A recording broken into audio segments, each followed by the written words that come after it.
Welcome everyone to Deer and Deer Hunting webinar with Lee and Tiffany Lakosky. We're going to talk a little bit about their upcoming book that's going to be released next week. And Lee and Tiffany, welcome. Well, thanks. Great to be here. Yep. Thank you so much for having us. Well, we're excited. I got a chance to look at a little bit of the book, but Brian Lovett was the main editor, and he's much more closer to the book than I am. So let's go ahead and talk a little bit about the book. All right. Sounds good. Where do you want to start? Well, guys, tell us a little bit about how the book came together. I mean, we had talked about it for quite some time, and then I think Duncan Dobie, who's the author, he actually came down and spent some time with you guys at your place in Iowa, didn't he? Yeah, poor Duncan. I don't know if his back will ever be the same again. You know, it's funny when we tell people, man, we got a lot going on. I don't think people really realize it because, having the show and appearances, but just the farms that we have that I manage and plant and things. He came down like 3 times, and 2 of those times, it was planting. If I'm at home, I'm in the tractor doing something. So he's sitting in the buddy seat for, probably 8-10 hours a day, and that little seat isn't that comfortable. It doesn't have the air ride suspension like a regular seat does, and I think he was about ready to be done with it by 2 weeks of sitting in that buddy seat. And then the other time, though, we were on the Bass Pro Tour thing, and we were on our bus, so at least we got to talk some on there. But that's kind of the way it was. Duncan just came down, and we just started talking. I mean, we'd spend, 6 to 10 to 12 hours a day, whether it be in the tractor or, going getting fertilizer or seed, and just as we're working, just talking about, everything from A to Z, really. Duncan really was a trooper because, like you said, if he wasn't in the tractor with Lee, he was running for fertilizer or more seed or, to go get parts or just, Lee's helper, basically, is what I am when it's planting season. And he was with me doing all that, and he's like, do you guys ever eat, like, lunch? And I was like, well, no, not really, unless my mom brings it to us. But so then, like, the next day I felt pity, and I'm like, I better stop and get him like a hamburger from town or something. But, normally we don't even do that. Normally it's just, from morning till night. But he actually was a trooper. He handled it well, though, I will admit. Yeah. You brought up your food plots. How many acres do you guys produce? Well, I think it's up to about, I would assume 600 or 700 acres of food plots. So, and that's just all for deer. And, it wouldn't be as bad if it was, like a normal farm field. Say if you had, 40-acre fields or 100-acre fields. But, we got, I think, the last time I counted, I think like 112 or 115 fields. And so many of them are like, 2 acres and 1 acre and 3 acres and stuff. And, and our farms are over 3 different counties and, by 50 miles apart from our farthest south to our farthest north. So it's just such a huge puzzle trying to, rotate equipment and getting everything done in one place, and it'll rain. So, well, it can rain down in Lee County. Let's run down there, and you go down there and work for 2 hours, and it starts to rain. Well, all right, we got to move all the equipment back over this way, and maybe we can get into this one. So, it's it's 6 or 7, probably 700 acres now of food plots, but it's 100 and something different fields, and it's not so much even the time that they do the fields, just moving equipment. It's just a huge puzzle trying to make everything fit and trying to work it that you're in the right spot. Okay, we're done with this one. What can we move to the next closest farm instead of moving all the way across? Yeah, we've definitely gotten a little smarter on that kind of thing. But, to Lee, it's like the last 3 years we've had floods in Iowa, and then we ended this year with a drought. But, so some of those fields are planting 2 and 3 times. So yeah, they've been underwater. Yeah, they've been underwater, or, they didn't grow, or, just a multitude of issues these last few years. Floods and then the drought. So Mother Nature has definitely not been kind to us in the last 3 or 4 years. But, we always make it through. Absolutely. Yeah, and the book actually goes into quite a bit of detail about your entire management program. I think one of the things in reading it that I noticed, of course, it introduces, Lee and Tiffany to everyone, talks about your background, how you got started in hunting, some of your early success, but then really gets in depth, not only with, your hunting strategy, but your management strategy and just your entire philosophy about hunting, and specifically hunting really big, mature deer. And that's what I took away from it. Not only is it kind of a personal look at you guys, but just, you can kind of really get inside your head and let folks know, I mean, how you go about, managing, identifying, and then hunting these big deer. Right, and that was kind of neat about the book because when we do a lot of appearances every year, and you do seminars, and you got people that come up to your booth and stuff, and it's funny that you'd think that most of the questions, and they are, I guess, about deer and deer hunting, but still there's probably about 20 to 25% of the questions people ask you about how you got started and where did you guys meet and all that kind of stuff. So we really, when Duncan came, we kind of started right from the very beginning. I mean, from where we met, how we got started in TV, and how I got started even with the very first farm that I had. And it's all just been a, I don't have any degree in in deer management, obviously. Biology it was all just, you just learn from it. But I'm out, I've been very fortunate to be every single day, that I'm home, I'm out looking at deer, shed hunting, checking trail cameras. We were just living every day with deer, so you tend to learn a lot. Like I said, I'm not a biologist, but you learn a lot, at least on my farms. But it seems like everywhere we go, deer are kind of deer. You might change your tactics a little bit, but not a lot, really. Mm-hmm. So the book kind of goes through a lot of different things, but like you said, it starts out with how we got started into TV and our farms and all that stuff, and then it gets into a lot more of just the hardcore management and strategies type topics. Yeah, and I really enjoyed that aspect of it. I mean, because like I said, it started chronologically with your beginnings, and it just talked about how you just really loved hunting and kind of how you worked your way up the ladder and learned about deer and progressed, and Tiffany, how Lee brought you into hunting and how then you guys kind of grew together, and that to me, just seeing that journey was fascinating, and you're kind of there along with you guys as you're progressing as hunters and to the point you are today. Yeah, I mean it really is. It really is a pretty neat story, because even for myself, I mean, like I said, I grew up in Minneapolis, Minnesota. I didn't, nobody had any farms. Nobody had any farm ground that I knew of. I mean, I could live right in Minneapolis. I could see the IDS tower from my bedroom window. So, obviously you both dream of us about. Could actually. Right, yeah. Tiffany just grew up a couple miles from me. But, you grew up watching, Real Tree Outdoors and Jackie Bushman and all that stuff. And it's like, of course, it would, you just always dream that you could do something like that. But it's like, what did I know? I mean, those guys were all from the, from southern states, and here I'm a Minnesota kid. I didn't know anybody, didn't know anything about TV. It was always a dream, and just the fact that, sometimes I sit here and think that, we're able to hunt for a living and have a TV show. I still wake up and pinch myself and say, how in the world did that ever happen? Because if it can happen to me, it can happen to anybody, that's for sure, because, I had no farm ground. I never had even stepped in a tractor until I moved down to Iowa, and that was at whatever, almost 30 years old. So, it's all happened in a very short time, like in 8 years, and you hear a lot of people like, God, I can't believe you pass up those bucks you do. And I said, I can't either. I grew up hunting in northern Minnesota. It took me, 8 years till I shot my first deer. Mm-hmm. And, I didn't even shoot my first deer till I was 16, and I started hunting that, at least with my dad at 9 and 10, and by myself at 12. So I mean, it certainly wasn't born with a silver deer spoon in my mouth, that's for sure. I grew up hunting in the hardest of hard stuff, and just to think that I'm living in Iowa and we got property and managed deer, it's just a dream come true, that's for sure. Mm-hmm. And you guys got to give both you credit, because you guys both work extremely hard at it. I mean, there's probably not a day that goes by that you're not thinking of whitetails soon, sometime during that day. Oh, for sure. That is totally true. Now, I will say that I'm probably not thinking of whitetails so much as Lee's thinking of whitetails.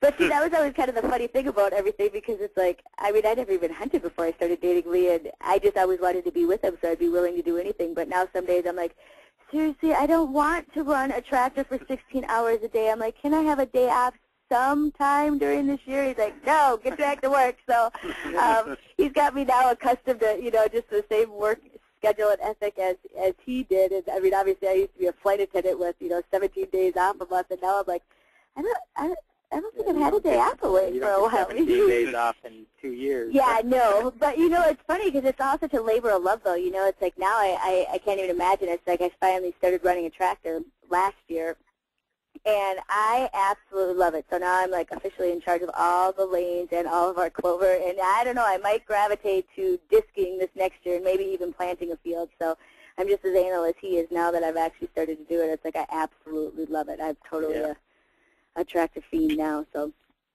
If you get your stuff all done, you're always welcome to come up here and help me, okay? Hey, I wish you could. Yeah, although is that the truth? Yeah, you could always do more. You just run out of time. You just do as much as you possibly can. You run out of time and money, right? Yep. That's for sure. One of the things in the how-to parts of the book, one of the things I really noticed was you talking about how you have to approach these, 5- and 6-year-old deer that you're hunting, specifically about making them feel safe and giving them a safe haven so they're going to feel comfortable moving around during the daylight. And you kind of talked about, the excitement and the anticipation hunters feel that they want to get out there and they want to scout and they want to shed hunt and they want to get on stand, but that you really have to kind of temper that and use kind of common sense to avoid bumping these big deer. Tell us a little bit about that.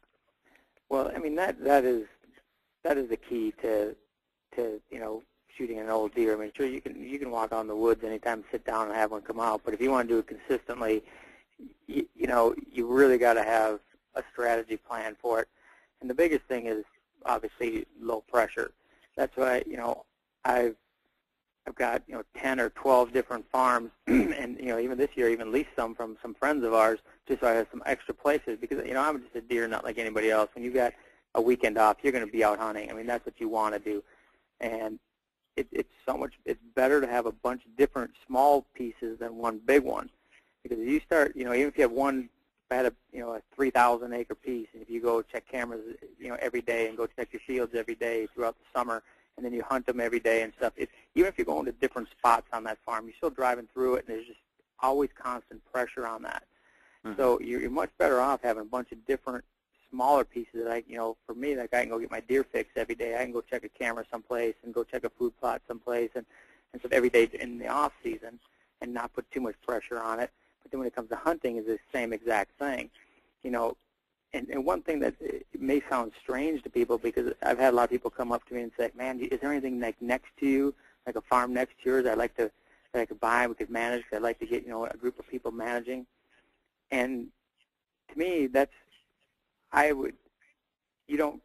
one thing, you don't want to be next to me, because likely I have more time to hunt than you, and I'm going to have more food, and I'm going to pull your deer off. Number two, you want to be next to somebody that doesn't hunt. And for me, I'd much rather be next to the neighbor like I have right here where I'm sitting. He just goes out during gun season. They drive their timber and they shoot any deer that comes out. But they're just as likely to shoot a 6-point, a crappie 10, and a doe as they are good genetic deer. But when you find if you have a farm next to somebody who's managing, for a lot of people when they start, just like I was, their idea of managing is to put in a food plot and shoot every good deer that comes out into it. And so that's the same mistake that I made. I was shooting 150, 160-inch good genetic 10 points and 12 points that were like 3-year-olds, and then passing like 4- and 5-year-olds 8 points if they were 130s, thinking, "Oh, this is great. I'm managing my place. I'm shooting good deer, and I'm passing on these other ones." But after 2 years, our whole farm was filled with crappy 8 points that are now 5- and 6-year-olds that you can't. They're not the easiest things to kill, no matter what they've got on their heads. So really, I was taking out our best deer that had potential to be real big and passing on the deer that didn't, and it's hard to do, but you got to get in your mind that you've got to shoot for age structure and not for antler size. Mm-hmm. And, like I said, for my neighbor who's just shooting any deer that comes out, he's just as likely to shoot a crappy genetic deer as he is a good genetic deer, but you have somebody that's managing over there, supposedly managing.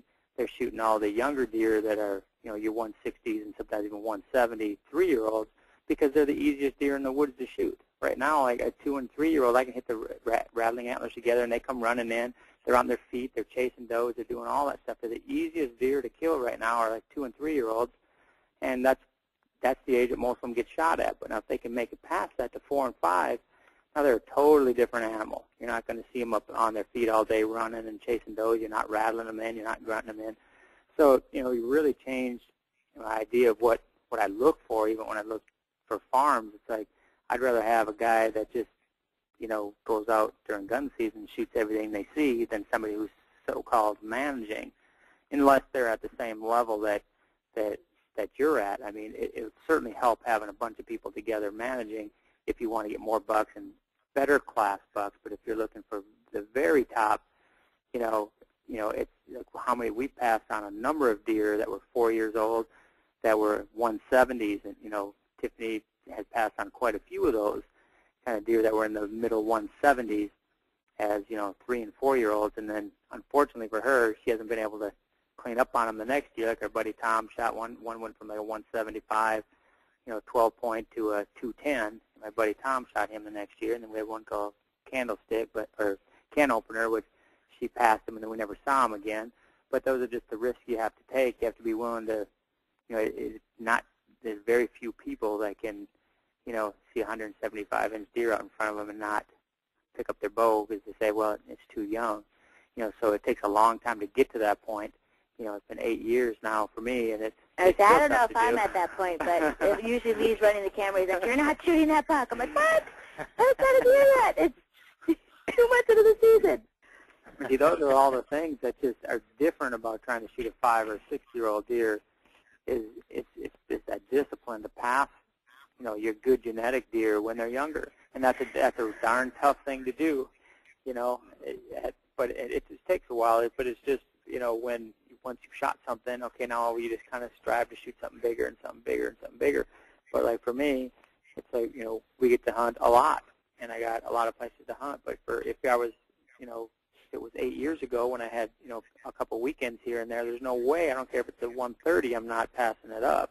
You got to progress, to get there. But so my strategy is a little bit, different than most people would think. I think you want to get a whole bunch of people together managing. For me, I don't. I want to be next to somebody who doesn't hunt, and then the other guy that just shotgun hunts for, 3 days a year, and then, a road or in the river on the other side. So, that's the one way that you can keep some you can get deer to 5 and 6 years old, because if you got a lot of people hunting around you, it's hard to get one to 5 or 6 years old. And if you do, it's likely a crappy 8-point that people haven't shot, because he wasn't big enough. Right. So it's very tough. It's tough to get them that big, and that's really why we moved to Iowa, because you don't have, it's very rural where we live. There's not a lot of people that live here, and then in Iowa it takes you 2 or 3 years to get drawn. So there's not a lot of non-resident pressure. There's not a lot of resident pressure. So it's it's the one state that obviously there's lots of states that have giant deer, but just for me it just worked really good because I can we have obviously we have pressures from neighbors, but not like it was when I lived in Minnesota. So, let's you mentioned pictures before, and I'll just tell people, this book actually contains about 300 just gorgeous color photographs. Really, really nice stuff that folks have shot with you, that you folks have shot. But a lot of them are also trail camera images that you guys have taken off your farms. And that's also a pretty critical component of your management program. Tell us a little bit about that. Well, cameras have just absolutely, totally changed the game in my book. I think they're the single most important tool that's come about in the past 20 years, because if I didn't know what deer were on your property, like just this morning, I passed a good 9-point that was maybe like 150-inch deer. If you didn't know what else was on there, it would be very hard to pass that, because that could be the biggest deer on your farm. And that's just kind of the way I hunted before. It was just you go out and you just blind luck, you hope you run into a good one. But with cameras out now, I got a pretty good handle on what deer you have. So it really has changed the game, because you can pass a 170 on your farm if you got a 180 and a 190 or something like that on there. It makes it a lot easier, and it gives you a chance to really study a deer to look at his body, how old you think they are, because a lot of these deer, you get a big 3-year-old with a big frame and even 150, 160-inch rack, they come running in underneath you with a doe. I mean, you got 2 seconds, and it's like, man, that's a giant buck I'm shooting. You know, but if you recognize that deer right away and you've seen them, you know, watched them all summer and you know, on camera, and you've, you know, got hundreds of pictures of them, you know exactly how old they are because they come in, that's a big 3-year-old. You know, so it really helps when you see one if you know, not having to judge him on the hoof if he's a shooter or not. For me, you know, because there's obviously a lot of young deer that can look really big coming in, you know, so it just helps so much. And for me, I don't really use them so much to figure out how to kill the deer. I mean, that's, you know, I know the farms pretty well and through shed hunting. And, you know, I know every inch of all these farms basically from walking them and shed hunting, and that I think I have a pretty good idea how to hunt these deer. I just need to have an inventory of which farms have huntable deer for me. And there's years that we have farms that I don't even hunt that year because there just isn't one big enough or old enough to hunt on there. And not that some don't show up during the rut and come through, but if I don't know it and if I don't have pictures of them, I don't even go over there. Mm-hmm. So, you know, cameras have just been, you know, a huge part of what we do. And even now Tiffany's gotten into every day going out checking cameras. She's about into as much as I am. She goes out every day, so I'm going to go check cameras this afternoon and stuff. It is fun. It's like Christmas, you know. You go open them up and see what you got. Except I'm not near as organized as Lee. I'm like, this is like too much responsibility, I swear. And then I had a couple cameras that weren't working. I'm like, I don't know why it's not working. And then Lee went checked it the other day. He's like, you have the card in upside down. I'm like, whoa. I'm like, oh. I'm like, why doesn't it say that it's in off then? So that totally just dropped one of the beauties of hunting with your wife. Yep. Hey, live and learn, right, Lee? Yeah. The one thing you mentioned, it's a huge thing of what we do. I mean, I'm probably running, I don't know, like 70 cameras now, probably. Wow. Hmm.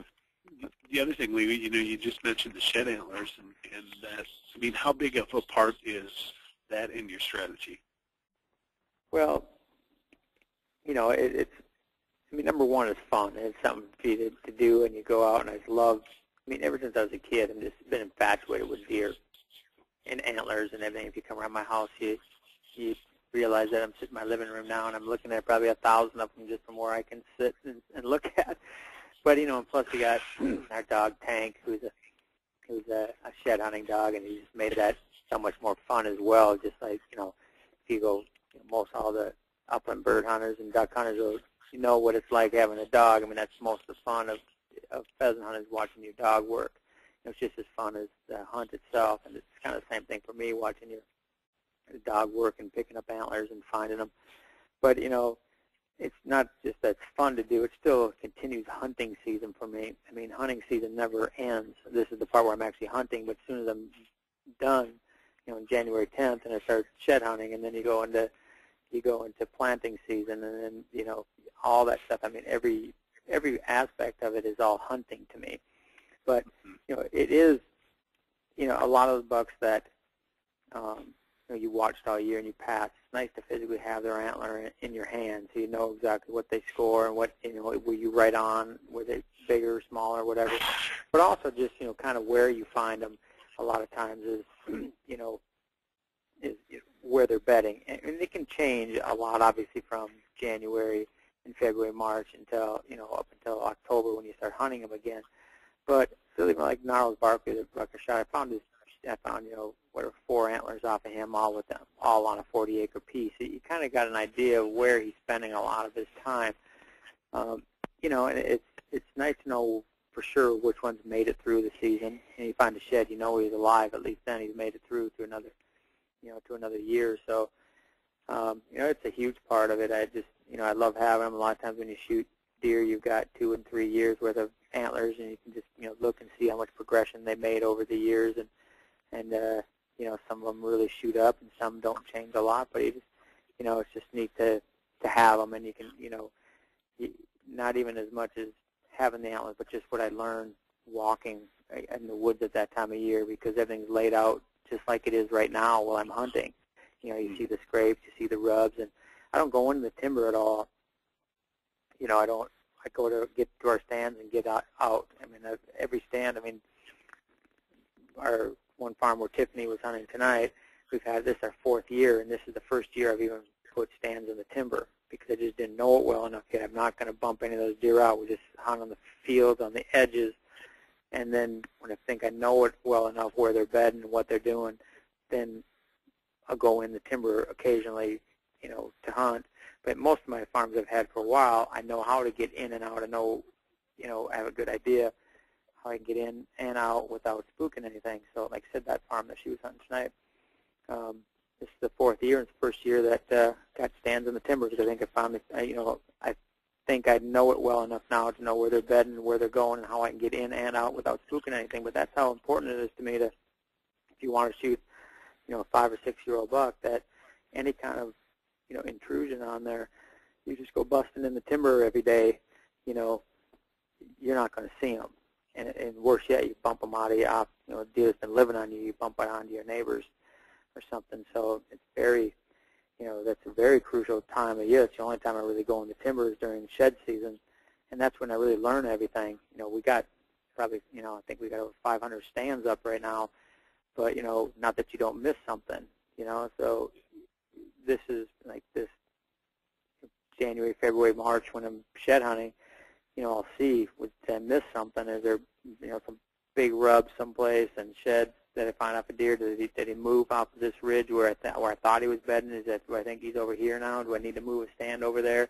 Do I have a way I can get in and out without, spooking every deer on the farm? And, that's when you really learn it, is just by being on it and walking it, a lot, and that's the only time I go in there.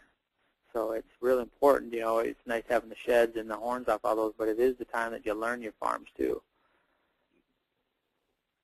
Absolutely, and that's those strategies and tons more available in the book. Just to recap a little, it's hardcover, 272 pages, again, 300 plus beautiful color photographs, $29.99, and folks can pre-order it now at shopdeerhunting.com. And guys, I just really want to thank you for being with us tonight. It's always a pleasure to talk with you, and I'm sure we'll be okay, seeing... wait, that went too fast. We're not ready to get off the phone yet. All right. Well, I'm sure everybody's wondering how you guys are doing this year. How is the season progressing? Well, we started out in Utah, on a mule deer hunt, and I shot one, and Tiffany didn't. And we went to Canada, and we both shot whitetails in Canada. And we went elk hunting, and neither one of us shot one there. We had a great encounters and a great hunt, just weren't able to put one on the ground. And then now, once we started in Iowa, Tiffany shot one, and I have been blanked still. I'm going on 40-something days, and still haven't shot one. I've seen the couple that I want to shoot. I've actually, seen them. I actually saw one of them tonight, but I just haven't been able to get one close enough. But that's, a lot of people say that. Boy, if I could hunt on your farm, I could shoot a big one too. But we've got. I was thinking about that on my way out today. I was like, between Tiffany and I, and all our friends that have been here and stuff, we've got over 140 days in already here, and we've shot one deer so far. So it's even on the best farms, it took the chick to do it. Even on the great farms and great managed farms, when you're trying to shoot, high-end deer, it's totally different game. It's not that easy. Yeah, it's not that easy by any means. And then I just got in just a little bit ago because I was hunting in the ground blind, and the big buck I'm after was out there, and he was out there late, so I couldn't get out of the blind until he was, it was plenty dark, and he was off the field and stuff. So, and then I had him out there today, so I've already got my strategy for tomorrow morning. But I tell you, we've all gotten so darn close. It's amazing that we don't actually have more on the ground. Yeah. Well, if people see the TV shows and stuff, man, they see show after show after show. Oh, there's a big one comes in, they shoot it. There's a big one comes in and shoot it. But they don't realize it's a culmination of, hundreds of days. If you take all the people that come down and hunt, friends and landowners and stuff, I mean, it's hundreds of days to shoot a few deer. I mean, it's more time. I've already put in more time this year hunting deer than I probably did in an entire season, before I did this. So, it's not as easy as it looks. And no matter, even places where there's a lot of big bucks, there's not very many, and they're certainly not that easy to shoot, that's for sure. Doesn't it seem like some years you're lucky too, and some years you're not? I mean, some years you can go there, shoot them right away, and then Yep. The first day of the season, October 1st, I had a couple the deer that she saw tonight, Skyscraper, and I had one I call Reggie. I had them all set. I watched them all summer. I had it all set up. Okay, first day we should be able to knock them down. We had the right wind, and we both had them out. She had Skyscraper at 50, and I had Reggie at 60. And we both, not knowing, but we both kind of made the same decision. I was like, nah, I mean, I could try shooting him at 60, but you know what? He's here all summer. I'll give him tomorrow at 30.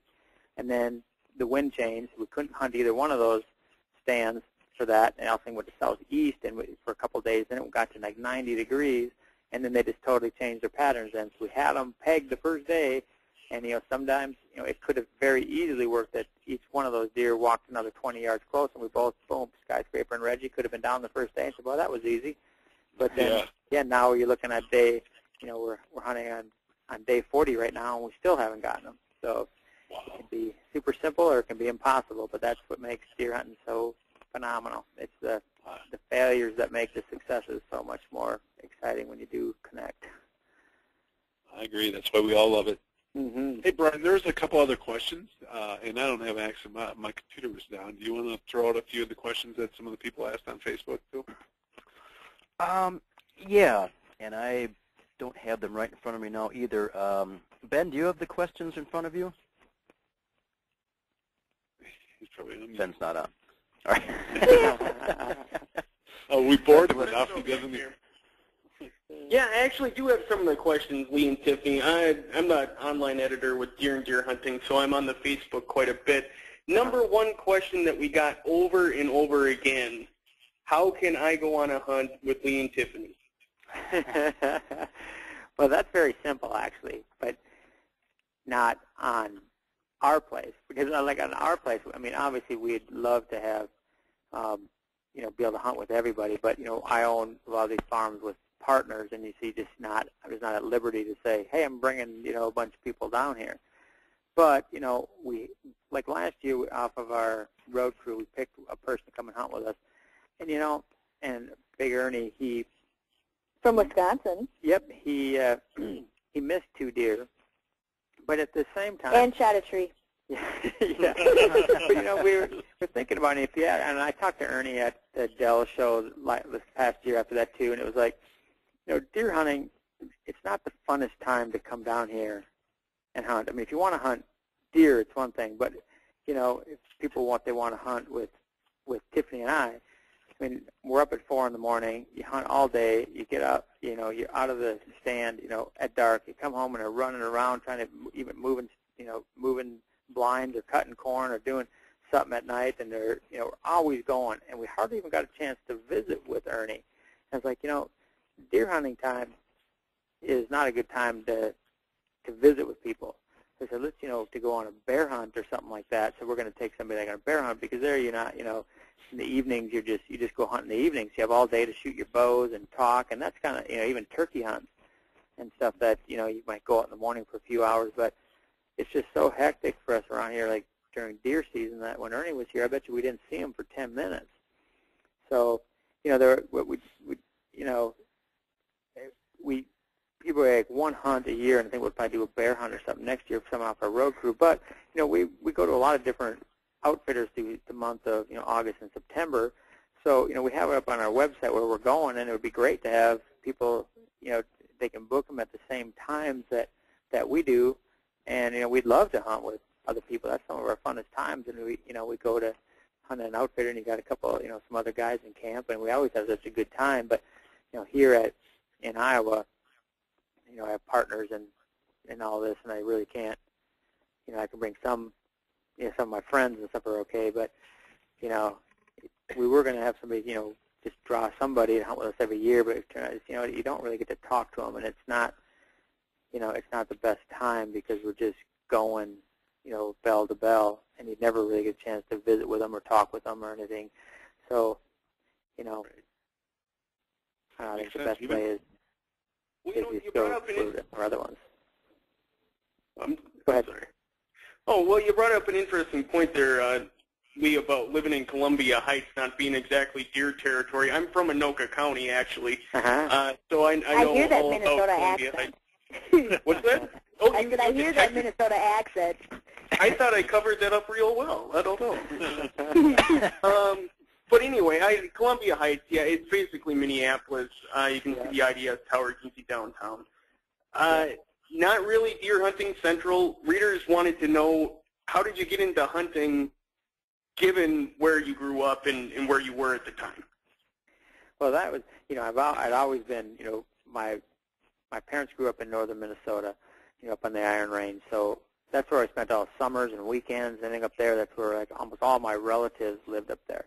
So, that was just kind of tradition. We'd all just gun hunted up there, but, it was just all the big forest up there, the state land. And there was, there's probably some more deer there now, but back in those days, with the wolves and the snow and stuff, I mean, there were so few deer that, like I said, I hunted for 6 or 7 years, and I bet you before I shot one, and during those years, I probably didn't see half a dozen deer. So, but I think, I just, like I said, I had all the magazines up. My grandpa's had all the deer hunting magazines and stuff, and I'd look at all those, and I always just thought it was me. I thought there's got to be deer here that just don't know how to hunt them. So I just, just voraciously just reading and reading and reading, everything I could about deer, because I just figured I just didn't know how to hunt them. And my grandpa had a big deer that they had shot, way back when, mounted in his basement. Every time I got to the house, I would just run downstairs and look at that deer. I'd just been infatuated with deer. But really, it was just all by basically pure accident. I just used to film everything, when I was out hunting. I remember, like, the first time I saw a little buck make a scrape, and that was just up in Lino Lakes, Minnesota, and I was like, I just couldn't, I was hunting with my buddy Paul, who grew up 4 houses down from me, and it was just, I just couldn't wait to tell him. It was like the neatest thing. I'd seen it and heard about it, and you'd seen the scrapes, but it was the first time I ever saw one. So we got, video cameras, and we just videoed everything. And then I worked at Buwana Archery right in Little Canada, there in Minnesota, forever. And, and John and Sharon Larson would go to the ATA show, and it was just all the new equipment would come out, and I just, being such a huge archery nut and hunting nut, I just wanted to go so bad. And then when I started writing, I wrote some articles for deer and deer hunting and some other magazines, and so I was able to go like on a media pass.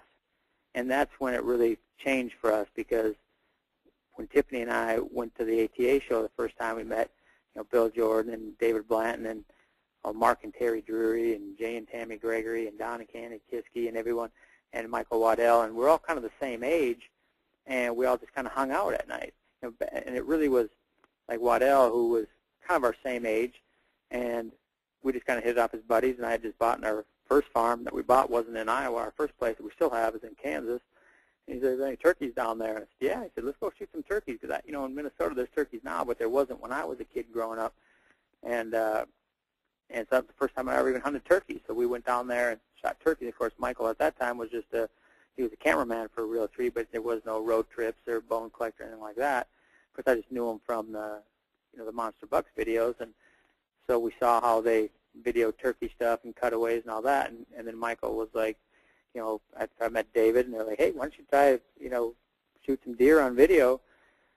We'll put them on Monster Bucks." And so Tiffany and I did, and the first year we had a really great year. I shot a 196 and a 174 and a 170, and Tiffany shot like a 150s and a 130 in Wisconsin. And we had just a good year, and actually for a first time ever video, and we actually had them in the frame, and they were in focus. And David, he put one of my Iowa buck on the back cover of Monster Bucks 10, and I could have died and been happy with that right there. I was just so thrilled.